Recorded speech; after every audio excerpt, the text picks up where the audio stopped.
Hello, my name is Arya Javidan, and I'm the project manager for the National Consortium of Telehealth Resource Centers. Welcome to the latest presentation in the NCTRC webinar series, Breaking Down Barriers to Telehealth, How the Digital Health Readiness Screener Can Drive Equity and Access. Today's webinar is hosted by the Mid-Atlantic Telehealth Resource Center, and these webinars are designed to provide timely information and demonstrations to support and guide the development of your telehealth programs. Just to provide a little bit of background on the consortium, located throughout the country, there are 12 regional TRCs and 2 national, one focused on telehealth policy and the other on telehealth technology assessment. Each serve as focal points for advancing the effective use of telehealth and supporting access to telehealth services in rural and underserved communities. A few tips before we get started today. Your audio has been muted. Please use the Q&A function of the Zoom platform to ask questions. Questions will be answered at the end of the presentation. Please only use the chat for communicating issues with technology or communication access issues. Please refrain using the chat feature to ask questions or make comments. Please note that closed captioning is also available, and that is located at the bottom of your screen. Today's webinar is also being recorded, and you will be able to access today's and past webinars on the NCTRC YouTube channel and the NCTRC website at telehealthresourcecenter.org. With that, I will pass it over to Kathy Wibberley, Director of the Mid-Atlantic Telehealth Resource Center. Hey, good morning or afternoon, depending on where you are. I am really excited today to introduce Kristin Rising. Kristin has been a dear colleague for a number of years now. She is Executive Director of the Center for Connected Care at Jefferson, and this center has been focused on disparities in connected care, and she has been doing some great research on this. I know we all have been, I guess, burdened with the whole issue of disparities with telehealth from the pandemic on as we exploded with the utilization. And so Kristin is one of the handful of people I know who's really been doing some research around this area. And so I'm very excited to have her present to you all today. So Kristin, take it away. Thanks so much, Kathy. It's great to be here today. Get my slides pulled up for you. So I will be talking to you about how we've really been looking at Jefferson about kind of breaking down barriers to telehealth with use of a digital health readiness screener that we developed. As Kathy said, I'm an emergency medicine physician here at Jefferson. I've been here just over 10 years with secondary appointments in population health and nursing, and spend most of my time these days serving as the executive director of the Jefferson Center for Connected Care. I have no conflicts to disclose related to this topic or presentation. Just a little bit on the Center for Connected Care overall. So this is a university-based research center at Jefferson. I formally established this in 2021. And it really is a home to a rather diverse set of portfolios at this point that are all highly aligned on issues of patient-centered system design and thinking about how we can build a delivery system that's more responsive to patient care needs and that addresses kind of key issues that lead to health disparities. Since the pandemic, a primary focus of us has been on digital health readiness, which is what we'll talk about the remainder of today. We also have really extensive portfolios, though, on some of these other topics. So looking at food as medicine and developing a more effective approach to understanding and addressing food-related needs of patients, ever-expanding work focused on harm reduction of people who use drugs, work looking in the emergency department at how patient uncertainty can contribute to acute care seeking needs. A lot of kind of restructuring to look at more kind of a decentralized care and research model. How can we bring the care needed and bring our researchers to patients in their homes or when and where they want, instead of kind of always asking them to come to us? And some various other work focused on telehealth care models and COVID.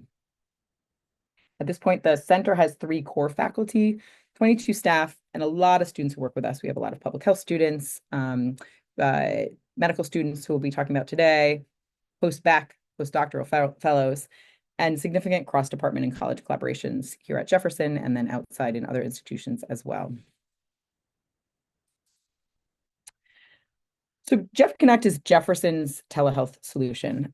I started at Jefferson in 2014 and was recruited as part of a team by then President Steve Klasko to develop and launch a telehealth program here at Jefferson. As he said in our group interview, I'm convinced that we're going to need telehealth someday, and I want to be ready when we do. And so I came here in 2014, and in 2015, we launched Jeff Connect.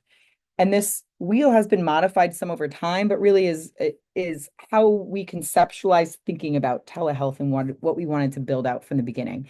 And again, really thinking about it from the patient lens and the patient experience, that your needs vary depending on where you are in this kind of wheel of health as we think about it, right? We've got baseline needs. Maybe you need scheduled visits with your primary care doctor, your specialist.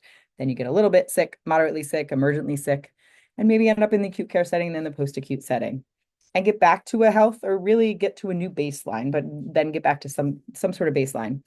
And so we've built programs over time based on thinking about this. And this wheel shows you most of these programs really kind of are in full existence here, some still in development, but is what we have been striving towards in our building. When the COVID pandemic hit, we were fortunate compared to, I think, many health systems in terms of how ready we were for telehealth. And again, this being from some vision years prior. And so we really saw an immediate surge in telehealth use overnight that you can see here by numbers from our Jeff Connect platform. So from 2015, which again is when Jeff Connect launched, to 2019, our on-demand platform, which is a platform where we see people 24/7, emergency medicine physicians and now nurse practitioner staff, we were seeing 10 to 15 people a day from 2015 to 2019. Come March 2020, we saw 200 plus people a day. Scheduled visits, same type of thing, 40 to 60 per day, up to 2,500 to 3,000 per day. And then overall visits, that's that chunk. 2015 to 2019, we had 100,000 visits. March 2020, we had 100,000 visits. So really an immense surge. And with this surge, we said, okay, the health system was ready. We could actually do that surge overnight. And clearly many of our patients were ready because we did have that surge and patients attending those visits. But we also were really aware that in this, we needed to start to think about who was getting left behind and when. And there's kind of some key concepts that I'll talk through in some of the work that we've done within that we kind of used in addressing this. The first big thing I think to think about is that telehealth can help increase access and decrease healthcare disparities, but only if we address the digital divide, right? And this is a term that a lot of people have talked about, and I think there's a lot of discussions about how to do that. There's been kind of minimal movement, though, to really advancing the thought of how to do that. And that's really been what we've been focusing on. So when I think about the digital divide and we talk about that, we look in literature, most people talk about the digital divide as mostly being an issue of access and knowledge. Do people have access to a device, right? You need a device with a camera and audio abilities. And do they know how to use that device to engage? And that's really digital literacy, kind of as most talk of it. And so we've done some work in this space. And in early COVID, we did work to address access and knowledge. We got funding from the Federal Communications Commission, as many of you may have been involved in early in COVID. And with that funding, we distributed iPads and remote patient monitoring devices to patients. We then layered on top of that, right? The funding was really just for devices, but we said, we know that knowledge and this literacy piece is important as well. So we layered on having a whole bunch of students who were primarily our Masters of Public Health students who called patients who we distributed these devices to and offered them help in setting up and using the devices. What we saw was that really access and knowledge wasn't really enough. So out of 855 patients who got one or more of these devices, when we looked many months out, 72% of them had an active MyChart account, which is important because you have to have an active MyChart account to have your remote patient monitoring devices hooked up, and you have to have an active MyChart account to have any sort of a scheduled visit. And so over a quarter of patients weren't able to actually engage in any of those still. 51% of them, so just over half, had at least one telehealth visit anytime. So despite a main goal of this work really saying, let's get you connected while telehealth is the main means, about half of them were unable to connect. And only 32% of those who received a remote patient monitoring device had any readings transmit from these at all. And so there still were significant gaps, it was clear, that were needed well beyond this level of support. So this was our second key concept, was understanding that really addressing access and knowledge is not enough. That's really as far as kind of most of the discussion, though, and any sort of measures I could find to kind of be assessing people's digital health kind of needs went, was this digital literacy piece. But we realized in subsequent work, in engaging with patients, in talking with our teams about various barriers, that there were other really important barriers that we needed to talk about and start to quantify and ultimately look to address. One of the big ones that emerged was this issue of trust. We engaged with some of our research patients over that time to look into kind of barriers around telehealth, talked with a lot of them about trust that emerged, and other literature that started to come out really was highlighting trust. Another one was acceptability, right? Some patients just saying, I don't want to use technology to engage in healthcare. Either I don't think it's appropriate, I don't want to put my personal information, I don't kind of trust my device, which was different than that kind of trust in healthcare system.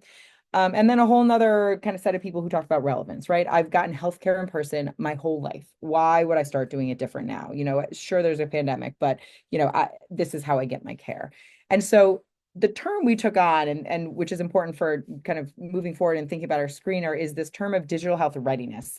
Are you ready, both in your abilities and in your kind of mental and cognitive state, to engage in telehealth?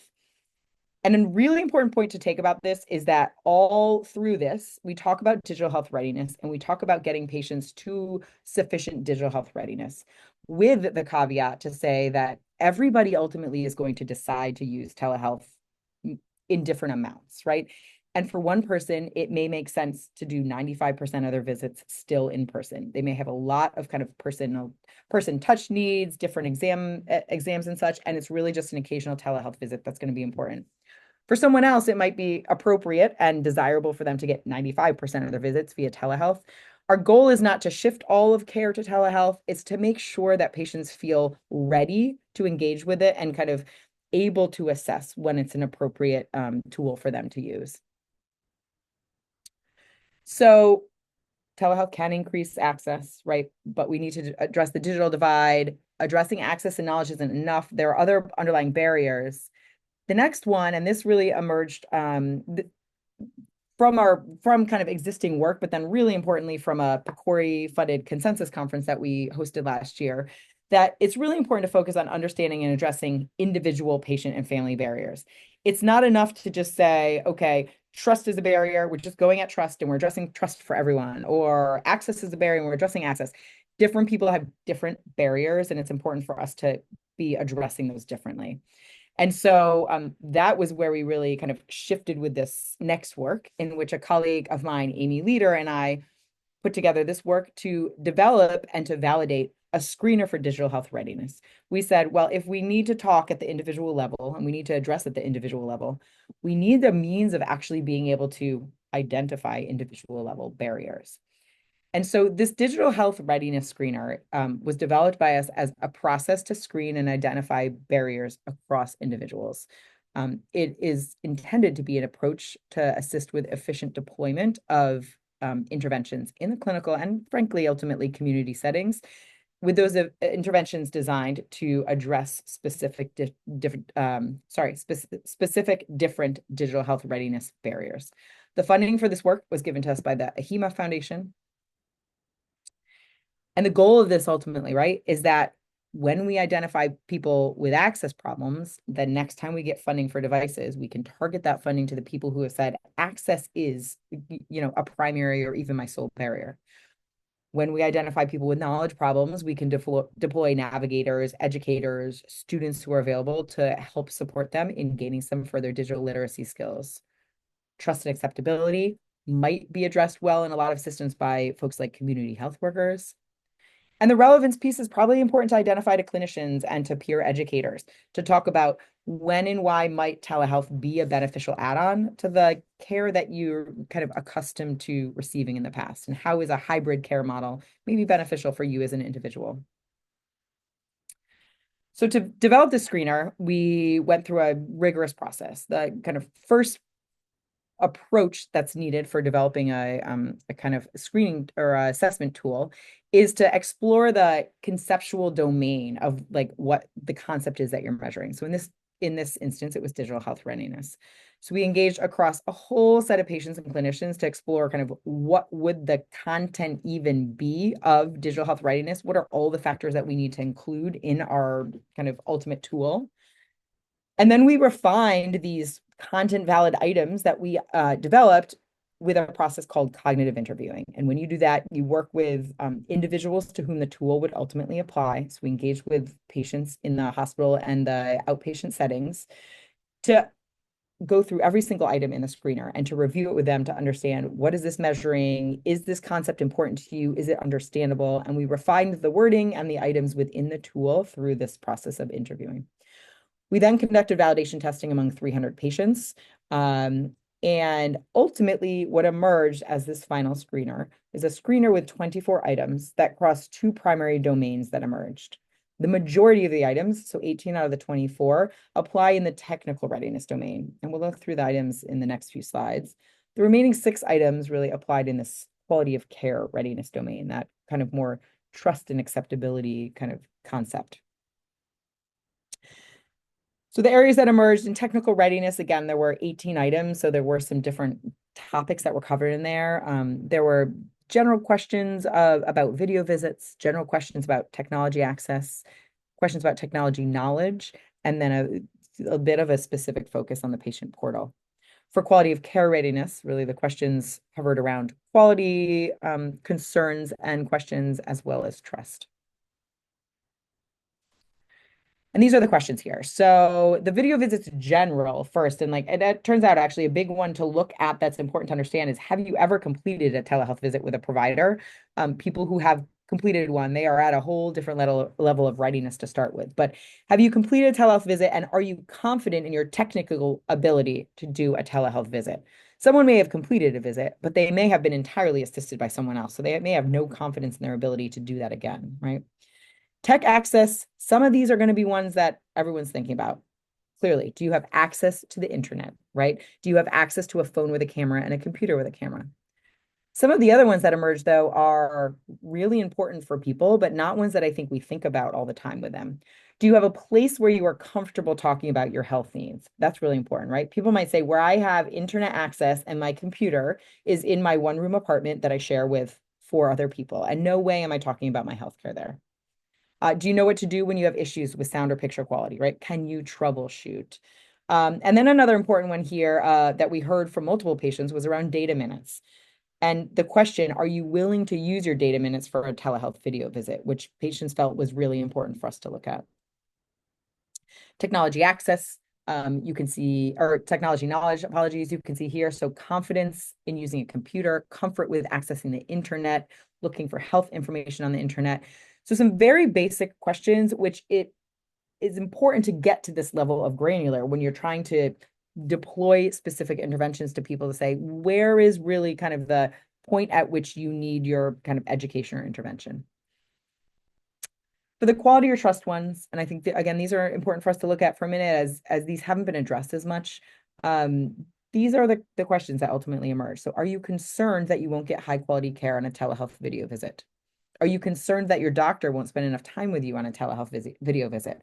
That was one we heard from people, right? They get nervous that the doctor can just click the button and end the visit at any point, and that they have no ability to kind of control that end at all, which for some people was really uncomfortable about having a telehealth visit.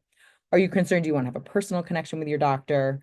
Are you concerned about the privacy of your information when using technology for your healthcare? Right? I think about this in my own practice or my own life. How many times have I told my parents, please don't put your personal information in your device? Whenever someone asks for it, it's almost always a scam. And then we tell people, put all your personal information in here. I promise it's okay this time. Or let's get you onto the portal where you can see all your personal information. It's up here on your device. It's scary for people, and they don't know how to assess whether it's safe. And along to that one, are you concerned about security of your personal information when using a portal? So to talk through, as we're kind of focusing on now, what we've been doing about these things. The video visits in general, kind of the main intervention we have, which I think many systems have to different degrees, is that we have telehealth navigators. And these are always, the job has changed over the years, some within the Jeff Connect central team, but this has been a centralized resource that we've had with our Jeff Connect team, in which providers can either specifically refer patients, maybe a patient doesn't feel confident, they've never used the visit, they don't know how, or a patient who's had trouble, that can get referred to a navigator and get some individual support. But these navigators also have been using workflows to try to identify all the people who are having first-time telehealth visits and to do outreach to them before those visits to make sure that they know how to access the visit, to even potentially do a test visit, And these have been really helpful for people in kind of supporting the basic onboarding.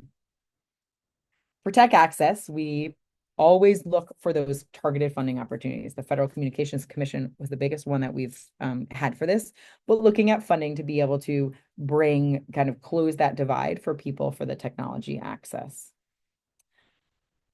For the patient portal part, a kind of novel program that we've developed, which has been really successful and kind of taken some interesting turns over time, is the Jefferson Digital Onboarding Task Force.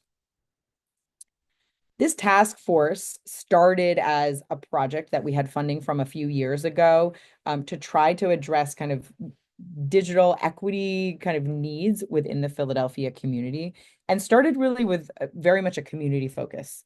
We hired 2 community health workers on our team who we trained as digital navigators, so trained them in kind of basics of understanding digital use, what is digital healthcare, what is the portal, how do you sign on to and use the portal. They were based at kind of an academic community partnership site that we have here in Philadelphia. And main focuses of them were to attend community events, to do digital health outreach, to offer assistance specifically with portal setup, and not necessarily even the portal specific to Jefferson, but they knew how to do the portals across the different main healthcare systems here. We found with this work that we had really low engagement numbers. At these community events, individuals overall were not interested in taking the time to talk about their digital health. We reached a lot of challenges that people who were engaged didn't have a primary care doctor, needed help with insurance. We're actually many steps before that point of being ready to kind of talk about and use a digital health tool or to sign up for the portal. And so we kind of stepped back and really had to morph from this approach. And these were some of our key learnings that we took in thinking about this. The first one was thinking that the site of engagement is really critical when we're doing this work, and that we needed to find people when they were in the mindset and when it was relevant to them. These community events, again, outside people not having primaries and having some other challenges, even those who did have access to healthcare, it wasn't the time that most of them wanted to think about digital healthcare. When would I use my portal? It just wasn't relevant to them in the moment. The second one we found is that when we can, it's best to wrap digital support into other services. We did have better success in the community when we wrapped our outreach into providing blood pressure screenings or other direct service then when people wanted to engage, and started to seek other places to do that work. And one of the places that really emerged was partnering with organizations in the city who were doing digital literacy training and saying, hey, can we come and can we do some tailored education looking at digital health tools and helping people with patient portal sign up? And that was a nice way to kind of wrap it into other services. The third was that trust building is essential and takes time.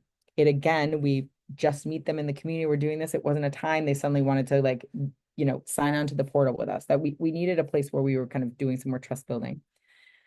And we also did find that despite this importance of kind of focusing on the rest of the digital health readiness needs of populations, that many people do still lack sufficient digital literacy support in general. And many people identify just like being so stuck on using their phone or their computer that they didn't feel ready to engage in these things because they needed more help.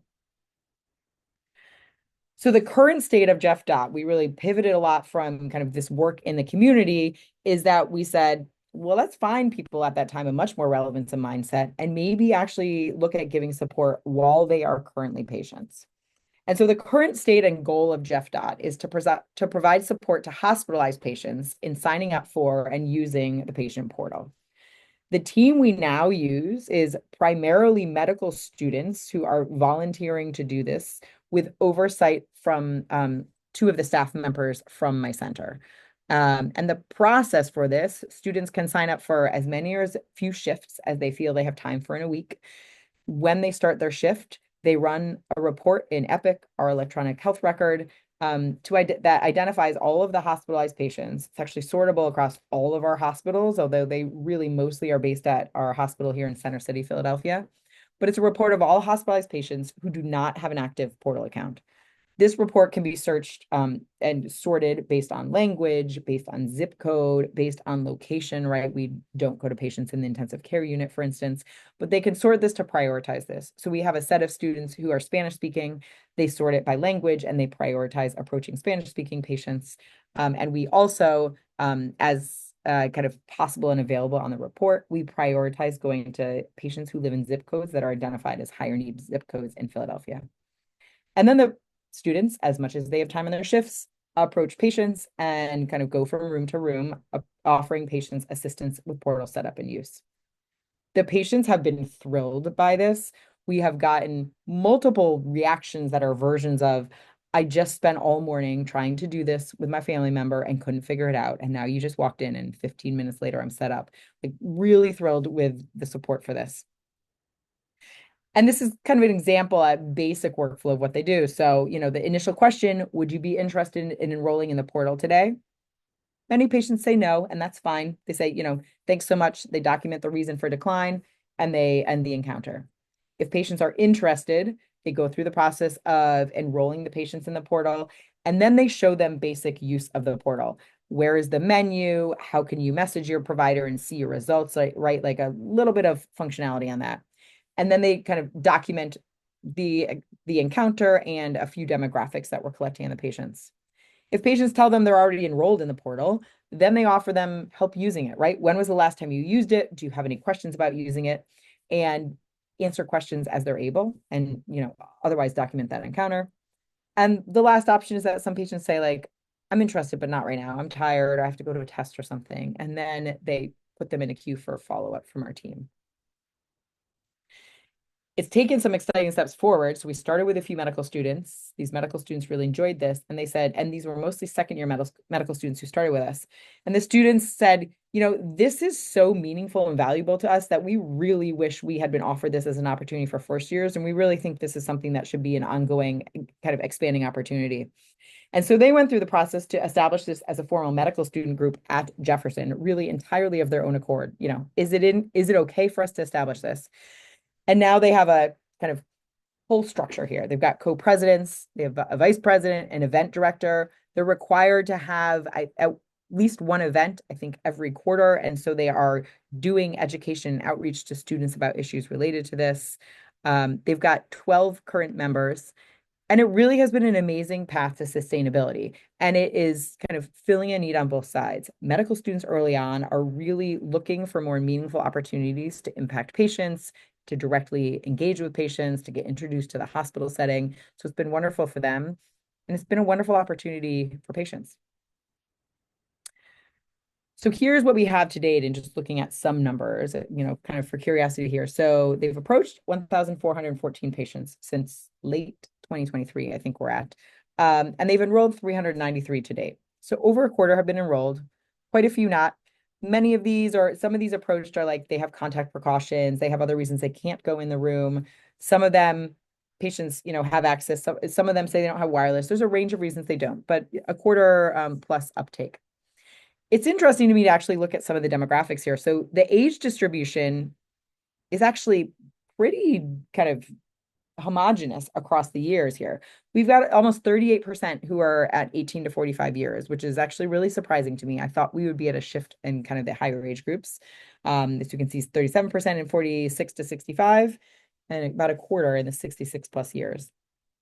This is our racial breakdown. So we've got 39.4% white, 34.4% Black. We've got 22.1% who identify as Hispanic Latinx, and then a kind of range of other racial backgrounds. And then some further demographics we only collected through August of last year. We really significantly pared down the data collection sheet after that point to allow for increased bandwidth for patient support. But just that sample, which was 343 patients, shows you a couple additional things. So over half were male, close to 20% reported speaking Spanish at home. The vast majority of them have access to internet. And that is something that we saw. The patients who don't have access to internet were much less interested in getting support. But of those, the 94% have access to internet. About 20% of that, or 15 to 20% of those people who have access, don't actually feel comfortable using the internet. So there is kind of some additional need there. Also, we asked them, and again, this was just through August last year, we did ask health literacy questions. And I think this is actually interesting to look at, to say that overall, the health literacy of the population that we ultimately ended up supporting with MyChart sign-up was pretty high. We had close to 3/4 of patients reporting being quite a bit or extremely confident filling out medical forms. Only 15.7% reported that they often or always had problems understanding written information. And 12% reported problems understanding what was told to them about medical information, often or always. And so it didn't correlate as closely as I thought it might, as I think many people do, that they would think like it's low health literacy who also has low digital literacy. They're not necessarily hand in hand. And then for the trust and quality questions, we asked them two of these questions. We asked them if they were concerned they wouldn't get high quality care via telehealth, and 27.4% of those who we asked that reported that they were concerned about that. And then 38.2% reported concerns about privacy of information when using technology. So those trust and quality concerns really are something that are, pretty prevalent there. And these were among the ones who agreed and allowed us to help sign up for the portal. So may well have been much higher in the proportion who ultimately declined assistance. The last two things we asked when trying to kind of come up with some other measure of, what is impact for people. We asked this question about empowerment. So on a scale of 1 to 5, where 1 is not at all empowered and 5 is very empowered, how empowered do you feel taking an active role in managing your health after talking with our team today? The average score here, 5 was the best they could be, was 4.4, and 64% of them reported 5. So at least from this one measure, feeling good at the end of the encounter. And then we also asked them about kind of need for general digital literacy support, right? So on a scale of 1 to 5, if Jefferson were to offer a class for basic computer skills and how to use smartphones, how interested would you be in taking the class? And this one, the average was smack in the middle at 2.5, but we did have really a third of patients who reported kind of very strong interest, so a 4 or 5 on this. So again, not everyone. There's not going to be any intervention that's one size fits all, but a real proportion of patients who are saying, yes, I could use more digital literacy support. And so to this tech knowledge piece, this digital literacy support, we decided that we really wanted to try to dive into this some. There are many community programs that exist in Philadelphia and nationally, in person, online, that are kind of developed to help people with digital literacy needs. There's still more need out there, though. And we acknowledge for many of the people who have these needs, life is complicated and busy at home. It is hard to carve out the time to go to a community program, especially if it's a kind of multiple session class. And so we wanted to really explore kind of using this hospitalized time as having people as a captive audience and maybe, using this time in a useful manner. And so we developed this program that we call Jefferson Bedside IT Training, or JEF-BIT. So the goal of JEF-BIT is to provide basic digital literacy education to hospitalized patients. Again, this team, it is a small team right now. We're really in very kind of initial pilot phase, but this team is primarily medical students and is being overseen by my same 2 center staff. And the process for JEF-BIT really is essentially the same at this point. We don't have a standard measure in our system for who has digital literacy needs. And so right now, we are still doing the same process of running that electronic health record report of hospitalized patients who don't have an active portal account. And then we're approaching patients to offer assistance with digital literacy skills and giving that assistance either on a computer or on a phone. My team is taking a laptop with them so that if patients want to learn on the computer, they can say, okay, here is a laptop. We can do this directly on the laptop. Or if by phone, it's really intended for being that the patient has their phone there and they do the teaching on their phone. Patients are given the option to select up to 3 topics that they want to address, and then to identify, is this going to be by smartphone or by computer? And these are the topics and the items that are covered. This curriculum overall is continuing to be refined and optimized by our team, but has been developed based on published work in this space, talking with various folks who are providing this service in the community here to really kind of bring together best practices and most focused on areas. So the topic of basic navigation really does start with the most basic, turning on your computer or your phone, typing, copy and paste, using shift and cap locks, using a mouse, like very basic things, with the where in that kind of continuum we start being driven by patients. They just kind of go through and say, demonstrate these things. And when patients get stuck, they kind of pick up there in the curriculum. Web browsing is another one, right? How do you use the web? What is a search engine even? And how do you use different ones? How do you bookmark a web page? How do you find that bookmarked page? Apps is specific to smartphones, but looks at downloading an app, opening an app, closing it, and updating apps. And what does it mean to do each of those things? I remember looking at my parents' phone quite some time ago and saying like, oh my gosh, like every app on your phone is open. And they didn't even realize there was a version of closing an app. And so some of those important things. Email use is looking at basic email function, how you send an email, reply to, read emails, and then importantly, really, what are attachments? How do you find them when you open an attachment, and forwarding of emails? Patient portal use is kind of at basic level. So really, how do you log onto the portal and view menu options? There's more really, I think we could develop out in the space and that we will in over time. And then some advanced topics, learning about Zoom, issues of safety, creating passwords, resetting kind of forgotten passwords. So to date with Jeff Bit, we have approached 218 patients and we've enrolled 22. So this is lower uptake, about 10% here. We've had very few students, and while anticipating 4 to 5 shifts a week, students have really only, the few who've been working on this have only had capacity for 1 or 2 shifts per week. And so this is still very much in its building phase. This to date shows us the topics that patients have selected. First of all, notably, I really thought there would be many more who wanted to work on their computer and was excited about this. We'll bring the, laptop to the bedside. Almost all patients, though, have wanted this to be on their smartphone and really on using their smartphone better. And this is what they've asked for. So the number one topic they wanted was help with MyChart and the patient portal. Close after that, though, we've got app use, web browsing, and basic navigation as really skills that many of the folks were asking for. And then evaluation, we don't even really have enough data on the evaluation kind of to show here, but we're evaluating this at very basic levels now. Skills we're looking at with a patient-reported confidence survey. They're answering this confidence, and this is across those same domains of basic navigation, MyChart, apps, whatnot, but rating their confidence on each of the domains and specific questions within them on a scale of 1 to 5. And then we're following up with patients 3 to 6 weeks after our engagement and teaching session with them to again ask them these confidence questions.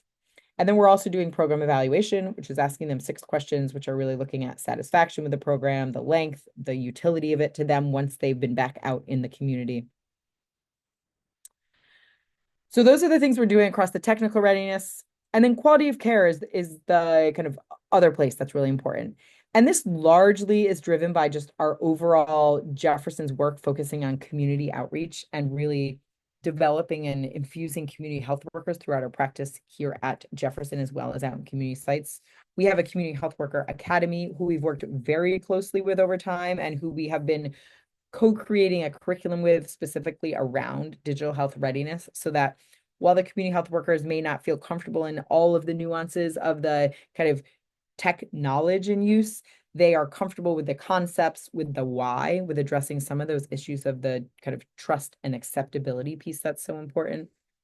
And then we've been really looking for tailored partnerships to be able to work on this. So one example of that is a partnership that we had with Esperanza Health Center, which is a health center based in North Philly, which serves almost entirely a Latino population. And they had really struggled early in the pandemic to get patients to use their patient portal and wanted some help with this. And so we partnered with them and did some research work in which we trained members of their community to do qualitative interviews, to engage in the research process with us. They engaged community members to kind of explore what main barriers were and to identify what some helpful interventions might be. In this partnership, it turned out to be a bunch of very basic educational videos, which we developed with the community partners. The community partners actually made the videos and did the voiceovers, so it was very much truly from their voice. And these are things that they now kind of put on in their waiting room for patients to watch while they're waiting for visits. And they're taking off very specific chunks. So how to request an appointment in the patient portal, or showing them kind of how to get on the portal page or how to reset a password. Very short, basic videos that are tagging onto some of the main skills that people thought they needed. And then we've had partnerships ongoing and continuing to kind of develop new partnerships with community organizations to provide digital health education to their communities. So we've been looking for organizations, and some of these, for example, have been community health centers sometimes, or the library, that are providing digital literacy education for their population and saying, hey, can we come and give a presentation that focuses on talking to them about digital health and how they can use digital health to improve their lives? And then as part of that, our staff offer direct assistance to all of the individuals there in setting up their patient portals, regardless, again, of what those portals are. So our priorities moving forward, my main priority in the space of like most immediate is to develop a short form of our digital health readiness screener. I think many of you on here may have been like, oh my gosh, 24 questions. How is that ever useful in daily life? And I think it's useful when someone's getting in the weeds with patients to say, okay, exactly where are we going to tailor some kind of more intensive interventions? It's not useful though when we're looking at, we want to implement a screener as part of everyday life for people amidst every other screener that they're getting in a healthcare encounter. And so we're working on identifying what potential funding opportunities may be and working on developing that short form.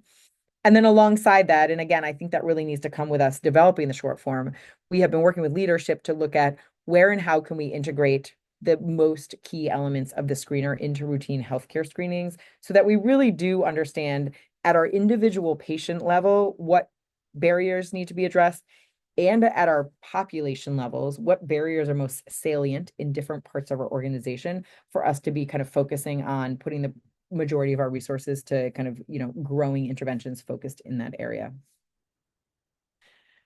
That's what I have for you today. I would welcome any questions that people have or comments on any portion of this or other related topics.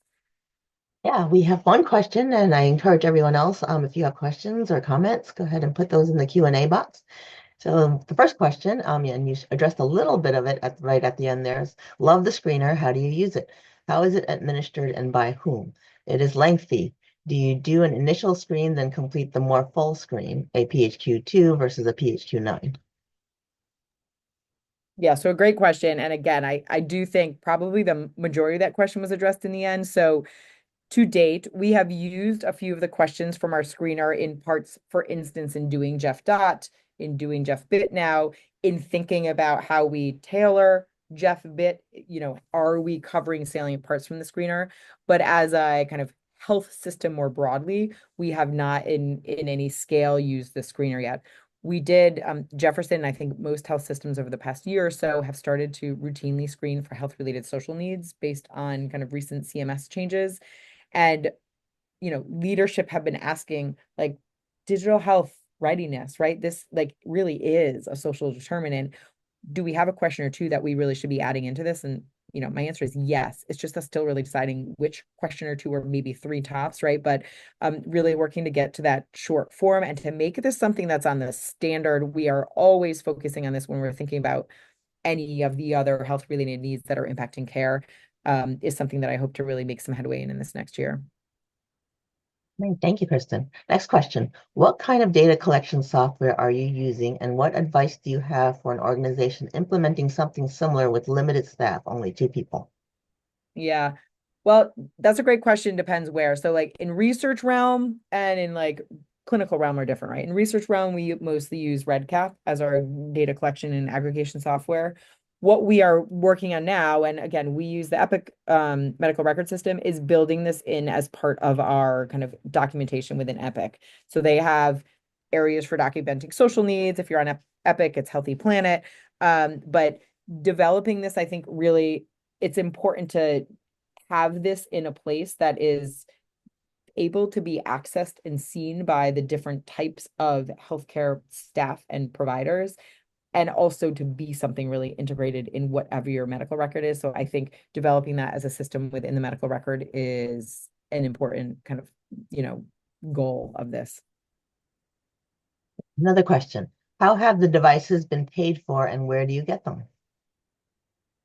Well, the devices that we needed, again, this was back to 2020, there was significant funding from the Federal Communications Commission to fund devices to get to patients. So that was the majority or kind of the large chunk of those.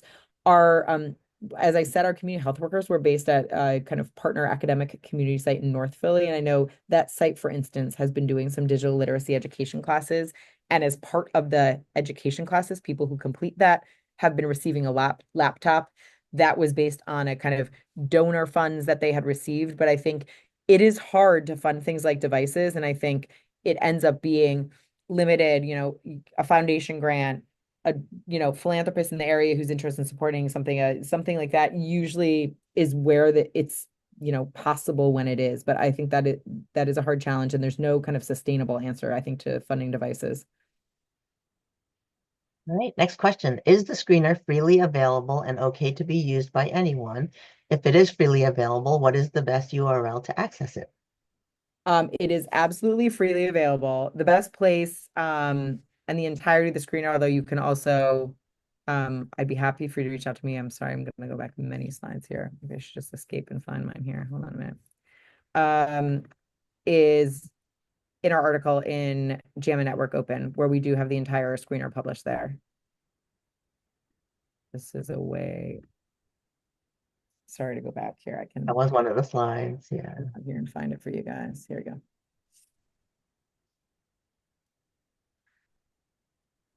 Again, though, we do note in here, so that the screener we initially tested had 29 questions. We do note in there the 5 that were removed, but do note that there were 5 removed, and look for those. I also do have a kind of formatted page that's taken those out, so you can, I'm happy to send that along, or I can even send that to Kathy, and you can circulate that around as well if you want.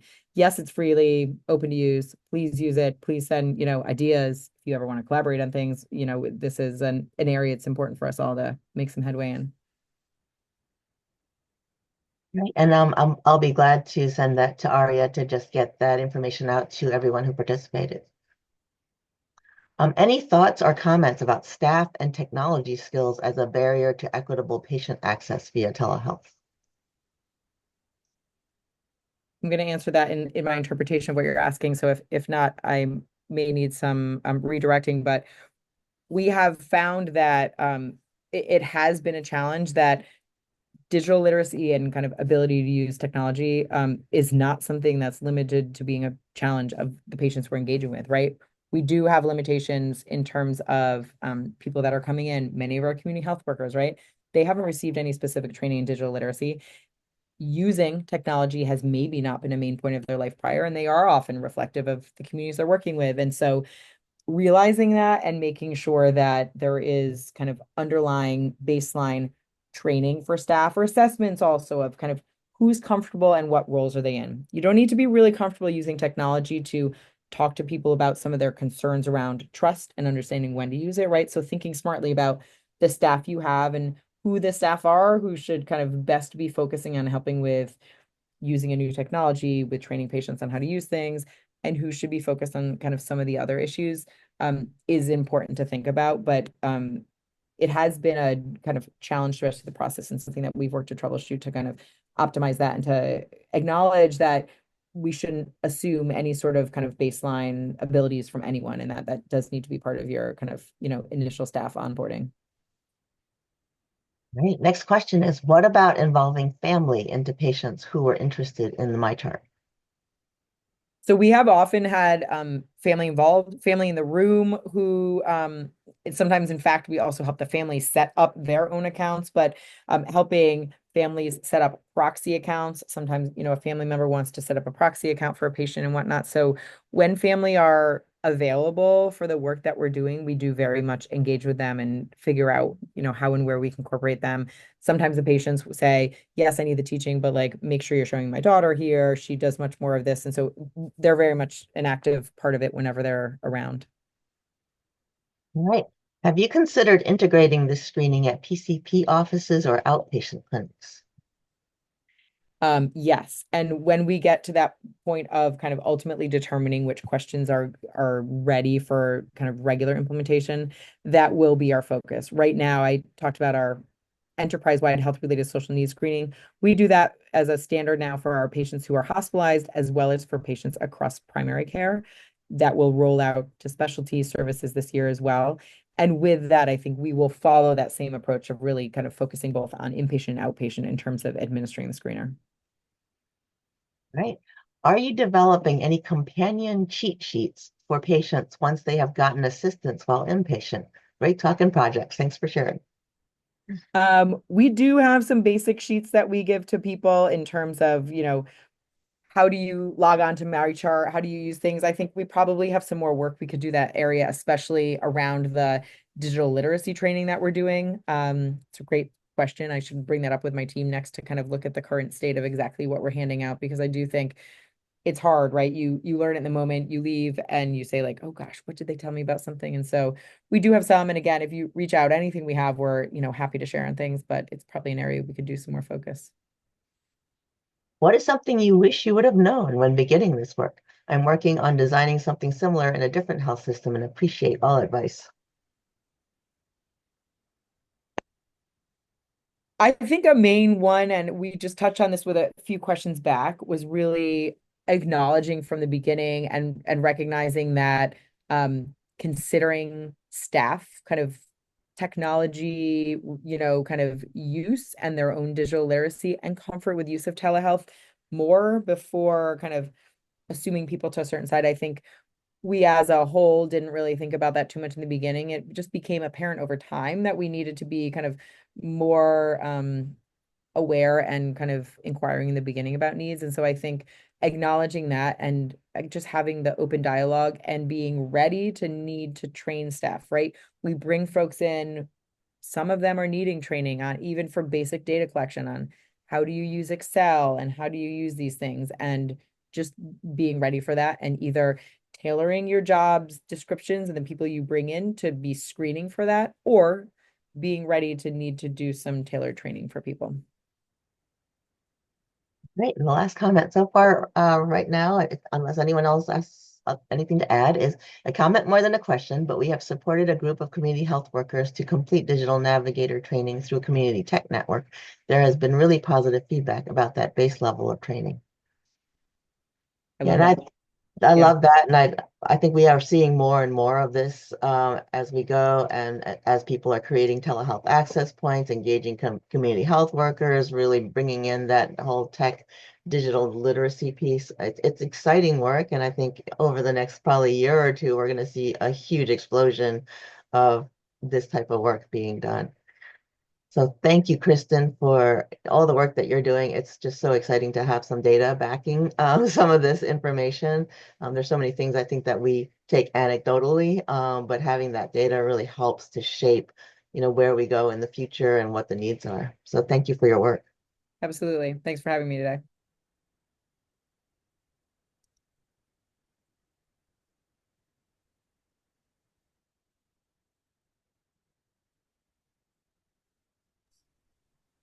Thank you again, Kristin. Just a reminder that our next webinar will be held on Thursday, February 20th. That will be on advancing telehealth integration and patient care, and it's going to be hosted by the Tech-led Telehealth Resource Center. Registration information is available on the NCTRC events page. And lastly, we do ask that you take a few short minutes to complete the survey that will pop up at the conclusion of this webinar. Your feedback is very valuable to us. Thank you again to Kristin for her presentation and to the Mid-Atlantic Telehealth Resource Center for hosting today's webinar. Have a great day, everyone.